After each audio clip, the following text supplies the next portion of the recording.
Da fragen wir jetzt mal. Da fragen wir jetzt mal. Hallo, Margit, wie geht es? Katrin, gut geht's mir. Bei dem schönen Wetter. Toll, gell? Kann man gut mal im Garten sitzen und sinnieren. Heute hast du ein neues Wort mitgebracht. Was ist dein Lieblingswort? Mein aller Lieblingswort ist Funkelschieß. Ein Funkenschäs. Ein Schäs ist doch eine Kutsche. Ja. Denke ich. Und wo haut die Funken aus? Genau. Wo? Wenn man um die Kurve kratzt.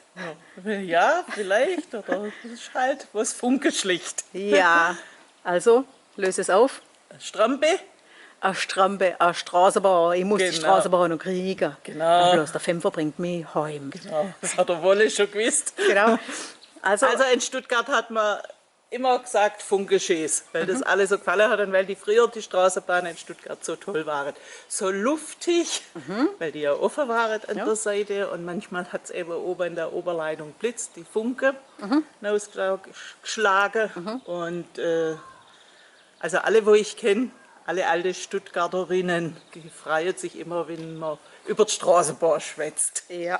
Weil das einfach alle hinter ihre Erinnerungen. Also ich habe zum Beispiel morgens, ich musste 4 Haltestellen fahren. Das hat immer gerade gereicht zum paar Hausaufgaben nur schnell.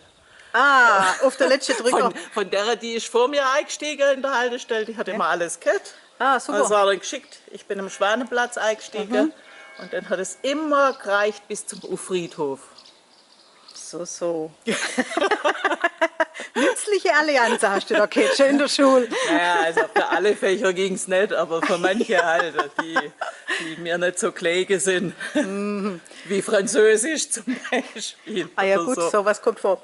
Und in der Funkenschäs in Stuttgart, die jetzt Straßenbahn heißt und Strampe. Bähneles gelb ist, gibt es auch tatsächlich das eine oder andere künstlerische Angebot.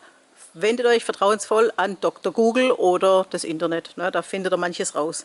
Genau, so machen wir das. Ade Margit. Ade Katrin. Hey Leute, hat's euch gefallen? Dann guckt doch öfter mal in meinen Kanal rein. Oder auf meine Homepage, da hat's ein ganz nettes Programm. Bei uns ist nämlich etwas Butter.